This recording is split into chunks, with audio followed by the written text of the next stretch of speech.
संग में भक्त चर्चा करें, आज सत्संग में भक्त चर्चा करें। आज सत्संग में भक्त चर्चा करें, आज सत्संग में भक्त चर्चा करें। साहेब उपदेश दे जिंदगी के लिए, साहेब उपदेश दे जिंदगी के लिए। साहेब उपदेश दे जिंदगी के लिए, साहेब उपदेश दे जिंदगी के लिए। जिंदगी चाहिए बंदगी के लिए, जिंदगी चाहिए बंदगी के लिए। ये उपदेश से पुरख सब तर गए, एक उपदेश से पुरख सब तर गए। दूसरा जो दिया तो पड़ोसी बने, दूसरा जो दिया तो पड़ोसी बने। तीसरा जो दिया कर्म मेरे बने, तीसरा जो दिया कर्म मेरे बने। सबके सब झुक गए बंदगी के लिए, सबके सब झुक गए बंदगी के लिए। कहावत में लोग कहते हैं कि एक घर में वंश में अगर कोई महात्मा हो जाए, कोई भक्त हो जाए, तो 21 पीढ़ी के पुरखे जो गड़े होते हैं वो भी तर जाते हैं। 21 पीढ़ी के गड़े पुरखे कैसे तर जाते हैं? अगर कोई अच्छी प्रवृत्ति में निकलता है तो उसके संपर्क में जितने लोग आते हैं सबको देखे लाभ मिलता है।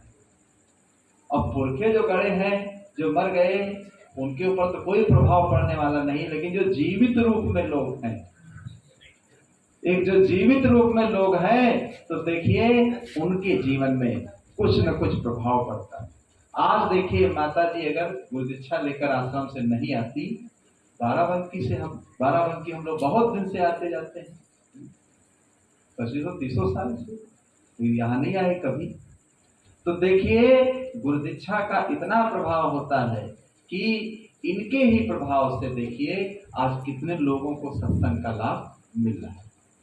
तो अच्छे मार्ग की तरफ जब व्यक्ति पांव बढ़ाता है तो उसके सहारे से देखिए बहुत लोगों का कल्याण होता है और बहुत लोगों के जीवन में अच्छा प्रभाव पड़ता है।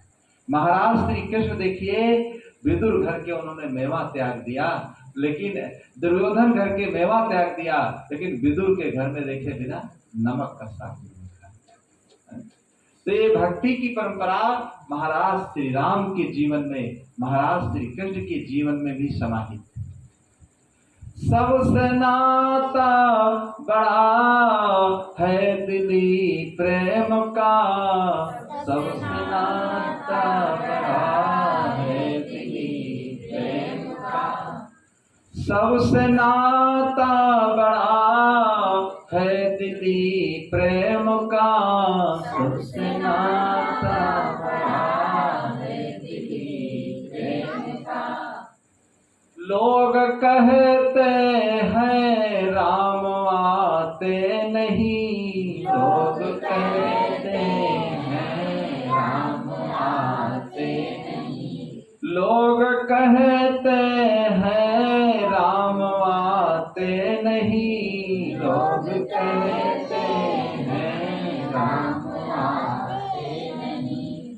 प्रेम भक्ति से उनको बुलाते नहीं, प्रेम भक्ति से उनको बुलाते नहीं। बेर सेवरी के खाए झूठे प्रभु, बेर सेवरी के खाए झूठे प्रभु। साग खाए विदुर घर बिना लोन का, साग खाए विदुर बिना लोन का, साग खाए विदुर घर बिना लोन का, साग खाए विदुर बिना लोन का।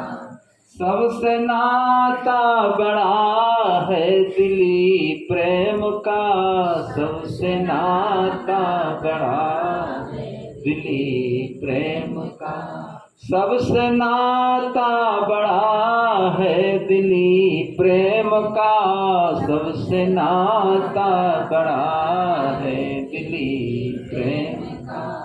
लोग कहते हैं राम आते नहीं, प्रेम भक्ति से उनको बुलाते हैं। देखिए प्रेम और भक्ति जब मनुष्य के अंदर आ जाता है तो वहां देखिए प्रेम में उस व्यक्ति को जाना ही पड़ता है। अगर नहीं भी मन है फिर भी आपको जाना पड़ेगा। प्रेम में इतना बड़ा चुंबकीय शक्ति होती है।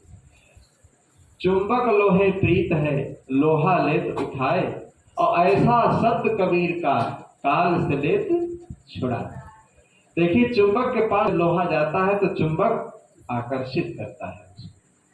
इसी प्रकार संतों की शरण में जो व्यक्ति जाता है तो देखिए संत लोग उसको अच्छे मार्ग की तरफ आकर्षित कर देते हैं, अच्छे मार्ग की तरफ उसको आकर्षित कर देते हैं और सबके अंदर अच्छी भावनाएं आ जाती है। अभी जहाँ लखनऊ में हमारा था तो जो वकील साहब थे पहले से वो दीक्षा ले चुके थे और उनके छोटे भाई वो भी दीक्षा लेने वाले थे कि नवरात्रि भी चल रही है, गृह प्रवेश भी है, संत लोगों को बुलाया गया है, भंडारा भी है, इससे अच्छी घड़ी कहाँ मिलेगी। लेकिन दोनों जो बहुएं थी घर में वो तैयार नहीं। जब हमको ले गए, पहुंचे हम तो बताया कि ये दुख की बात है, गृहस्थी में देखिए गृहस्थी रूपी गाड़ी को चलाने के लिए दो पहिए होते हैं। बैलगाड़ी में दो पहिए और एक पहिया अगर लड़खड़ा जाए तो क्या एक से चलेगी? नहीं चलेगी। ऐसे गृहस्थी को चलाने के लिए नर नारी दो पहिए होते हैं और दोनों अगर अच्छे नहीं, दोनों एक मार्ग में चलने वाले नहीं, एक इधर खींचता है उधर, तो गृहस्थी कैसे चलेगी? वो बढ़िया चलने वाली नहीं। तो ऐसा आप कोई मंत्र डाल दीजिए कि ये दोनों जो घर में बहुएं हैं ये भी तैयार हो जाए, क्योंकि सब मेहमान रिश्तेदार इकट्ठा होंगे तो लोग क्या कहेंगे कि ये देखिए बहुएं भी इनके घर में बात नहीं मानती। भाई जहाँ जन्म हुआ है ठीक है, लेकिन अब यहाँ ब्याही गई हो, यहाँ आई हो तो यहाँ की परंपरा तुमको निभाना पड़ेगा। भाई यहाँ हमारे घर की जो परंपरा है उस परंपरा से आपको चलना पड़ेगा। आपके यहाँ माता पिता की जो परंपरा है वहां छूट गई हो, परंपरा में नहीं जी पाओगे। यहाँ घर में अगर कोई गलत परंपरा हम लोगों की हो तो उसको नहीं, कोई गलत बात अगर कोई व्यक्ति बताता है उसकी नहीं मानना चाहिए, अगर अच्छी बात बता रहा है तो उसकी मान लेना चाहिए। तजो पिता प्रहलाद विभीषण बंधु भरत माताई। देखिए भरत जी ने अपनी माँ कैकेयी का कहना नहीं माना, विभीषण जी ने अपने भाई रावण का कहना नहीं माना, और प्रहलाद जी ने अपने पिता हिरण्यकश्यप का कहना नहीं माना। क्यों नहीं माना? हिरण्यकश्यप गलत बता रहा था। हिरण्यकश्यप कहता था कि राम का नाम न लो, भक्ति छुड़ाता था। लेकिन प्रहलाद जी देखिए इतना कष्ट सह करके भक्ति नहीं छोड़े। आज देखिए बच्चों का नाम प्रहलाद तो मिलेगा, लेकिन किसी बच्चे का आपने ये नहीं सुना होगा हिरण्यकश्यप नाम। प्रहलाद तो हजारों मिलेंगे, लाखों मिलेंगे बच्चों के नाम प्रहलाद। तो विभीषण जी जो रावण देखिए वो गलत बता रहा था। विभीषण जी ने, हनुमान जी ने, अंगद जी ने, उनकी पत्नी मंदोदरी ने, सब लोगों ने समझाया कि जो भाई पराई नारी को हरण करके लाए हो तो वापस कर दो, ये गलत है, पता नहीं क्या हो जाए इसमें।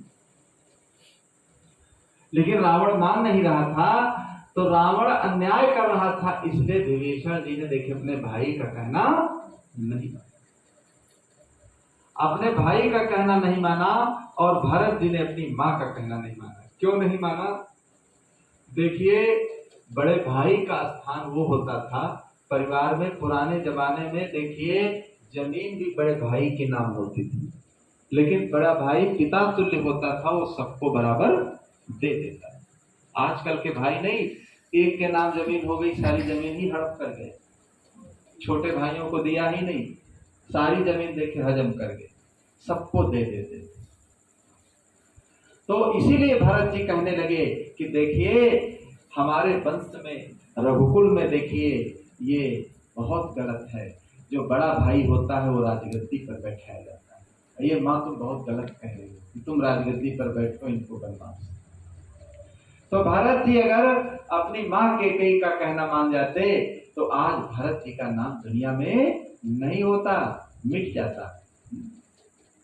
लेकिन भरत जी देखिए जब ननिहाल से आए, अयोध्या में देखे शोक छाया हुआ था, उस शोक को देख करके भरत जी दुखी हो गए। कहने लगे क्या कारण है जो सबके चेहरे डाउन है और क्या कारण है? तो बताया लोगों ने कि ऐसी सी घटना घट गई है। तो देखिए भरत जी क्या कहते हैं, भरत जी के कितने निर्बल विचार थे। देखिए आज उन्हीं की गाथा दुनिया में गाई जाती है जिन लोगों ने अच्छे काम किया। गलत आदमी की कोई गाथा नहीं गाता, गलत आदमी की सवेरे उठकर कोई याद नहीं करता। इस संसार में क्या है, जीवन बहुत थोड़ा, इस थोड़े जीवन में जो कुछ करना हो कर लो, पता नहीं किस घड़ी क्या हो जाए, कोई इसका पता नहीं रहता। अब देखिए गुरुदीक्षा लेकर आई थी लेकिन सत्संग कराना भी बाकी था। अब ऐसे देखिए आसानी से सत्संग हो गया, ये अब कहा नहीं जा सकता, तुरंत चटपट सत्संग हो गए। लोग जीवन भर सोचते रहते हैं लेकिन कुछ करा नहीं पाते। तो दिल ऐसा होना चाहिए जब अवसर मिल जाए तो चूकना नहीं चाहिए। अवसर से जो चूक जाता है, पता नहीं जीवन में अवसर आए ना आए, क्या होता है आगे, कोई इसका पता नहीं रहता। तो भरत जी के देखिए इतने निर्मल विचार थे। भरत जी क्या कहने लगे कि आहा धन्य लक्ष्मण बड़ भागी, आहा धन्य लक्ष्मण बड़ भागी, राम पदार बिंदु अनुरागी। भरत जी कहने लगे देखिए हम बहुत भागहीन हैं, लक्ष्मण जी बहुत भाग्यशाली हैं जो राम की सेवा में गए। यहाँ माता पिता की सेवा में, अतिथि की सेवा में, संतों की सेवा में लोग इधर उधर हो जाते हैं। 4 अगर बच्चे हैं तो बारी बारी से सेवा करेंगे और ठुकरा देते हैं, बहुत लोग ऐसे होते हैं। लेकिन भरत जी देखिए क्या कहते हैं कि आहा धन लक्ष्मण बड़ भाई। लक्ष्मण जी भाग्यशाली है जो राम की सेवा के लिए, सेवा का भी अवसर सबको नहीं मिलता है। नवरात्रि आप चाहे कम रहे लेकिन सेवा जरूर भाव होना चाहिए आपको, और नवरात्रि आप पूरी रहे और सेवा का भाव बिल्कुल नहीं, तो नवरात्रि रहने से क्या लाभ हुआ, कोई लाभ नहीं। तो लक्ष्मण को वो भाग्यशाली बताते हैं और अपने को अभागा बताते हैं। और क्या कहते हैं, कपटी कुटिल मोहि प्रभु चीन्हा, ताते नाथ संग नहीं लीना। कपटी कुटिल मोहि प्रभु चीन्हा, ताते नाथ संग नहीं लीना। आहा धन्य लक्ष्मण बड़ भागी, राम पदार बिंदु अनुरागी। देखिए अपने को कपटी कुटिल क्या क्या भरत जी सोचते हैं, हमको बहुत बेकार समझ करके राम ने छोड़ दिया और लक्ष्मण जी को देखे साथ ले गए, हमारी जिंदगी बेकार। तो सेवा का अवसर देखिए वो जो भाग्यशाली होता है उसी को सेवा का अवसर मिलता है, ये सबको सेवा का अवसर नहीं मिलता है। जिंदगी चली जाती है लेकिन सेवा का अवसर नहीं मिलता। तो बंधुओं अगर सेवा का अवसर मिल जाए तो कभी चूकना नहीं चाहिए। तो अगर कुछ भी आपके पास नहीं है, केवल सेवा करना आप जानते हैं, तब भी आपका कल्याण हो जाएगा। सेवा में इतने बड़े बड़े रहस्य छिपे हैं कि सेवा से ही आपका सारा काम बनता चला जाएगा। लोग कहते हैं हम गरीब हैं, हम क्या करें महाराज जी, लोग कार्यक्रम करते हैं, लोग कुछ करते हैं।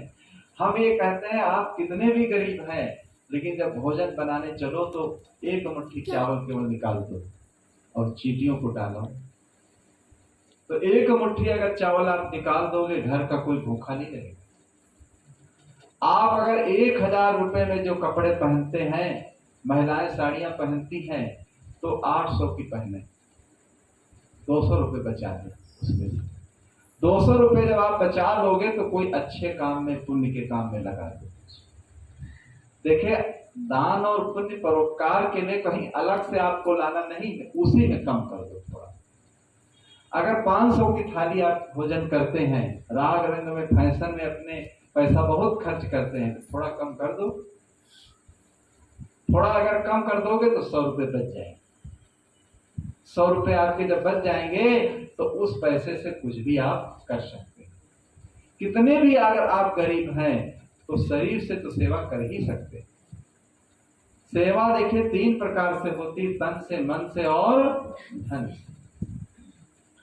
तो ये 3 प्रकार से सेवा होती है। अगर आपके पास धन नहीं है तो तन से सेवा करो, अगर तन भी मजबूत नहीं तो मन से सेवा करो। मन में भावना अपने बनाए रखो, आज अगर हमारा तन अच्छा होता, आज अगर हमारे पास धन होता तो हम भी कुछ न कुछ सेवा कर देते। तो मन में, लोग मन में भावना नहीं बना पाते, मन में भाव नहीं बना पाते। तो ऐसा भाव अपने अंदर बना करके रखना। भाव को ही देखिए भक्ति कहते हैं। जिस व्यक्ति के अंदर भाव अच्छा होता है, देखिए वही भक्ति कर पाता है। और भाव जिसके पास अच्छा नहीं होता है, वो भक्ति नहीं कर पाता है। तो इसलिए इस नवरात्रि के अवसर पर देखिए जो कुछ ज्ञान की चर्चाएं यहाँ की गई, ये बहुत ही शुभ घड़ी है। और इस ज्ञान की चर्चा में देखिए, अगर कोई अच्छी बात आपको लगी हो तो जरूर जीवन में उसको ले लेना, और ले करके और मजबूती से उसको बांध लेना अपनी गांठ। और जीवन में कभी अगर समय अवसर पड़ जाए तो इसे काम ले लेना। औजार हथियार जैसे होते हैं, समय से लोग काम लेते हैं, ऐसे ज्ञान से भी जब कोई दुख आ जाए, आपत्ति आ जाए, कुछ आ जाए, तो उससे आप काम ले लेना। देखिए, ज्ञानी काटे ज्ञान से, अज्ञानी काटे रोग। जीवन है इतना लंबा, इसमें दुख भी आएंगे, सुख भी आएंगे, सब कुछ आएगा और सब कुछ झेलना पड़ेगा। इसी को जीवन कहते हैं। अब सुख ही सुख हो तो आदमी क्या जान पाएगा? कुछ नहीं जान पाएगा। अमीरी गरीबी आएगी, हां लाभ आएगा, जन्म मरण आएगा, ये सारे जितनी चीजें हैं, जीवन इतने लंबे जीवन में सब कुछ आपके जीवन में आता और जाता है। समुद्र में जैसे अनेक लहरें बराबर देखिए उठती रहती हैं, मिटती रहती, उठती मिटती रहती हैं, ऐसे जीवन की परतें हैं सारी ये परतें हैं जीवन की। और ये कब जीवन में कौन परत खुल जाए, सामने आपके आ जाए, इसका कोई पता नहीं। इसलिए कोई अच्छा काम अगर करना हो तो उसे टालना नहीं चाहिए, उसे सीख करना चाहिए। यही तो रावण से जब नीत पूछने के लिए राम ने लक्ष्मण को भेजा कि जाओ नीत पूछाओ, तो नीत पूछने जब लक्ष्मण जी गए, लेकिन उनके सिर की तरफ खड़े थे, तो रावण ने नहीं बताया। लौट आए तो राम ने पूछा क्या बताया है रावण जी? कहीं कुछ नहीं बोले। कहीं कहाँ आप खड़े थे? कहीं सिर की तरफ। कहीं किसी से कुछ लेना है तो उसके चरणों की तरफ खड़े होना पड़ता है, विनम्र होकर के। पानी पीना है तो पिलाने वाला ऊपर रहता है, पीने वाला नीचे रहता है। जब उसके चरणों की तरफ खड़े होकर के कहने लगे, तो देखिए रावण की नीति यही थी, काल करंते आज कर, और आज करंते अब, पल में परलय होगी और बहुर करोगे कब। रावण की नीति सबसे यही थी। वो विद्वान था, वेदों की टीकाएं उसने किया था कि जो कल तुम्हें करना है उसे आज ही कर लो, जो आज करना है उसको अभी कर लो, क्योंकि ये काल चक्र बहुत कठिन है। काल चक्र चल रहा निरंतर, काल चक्र चल रहा निरंतर, अपने प्राण बचाए ले, कल आए न आए, अपने प्राण बचाए ले,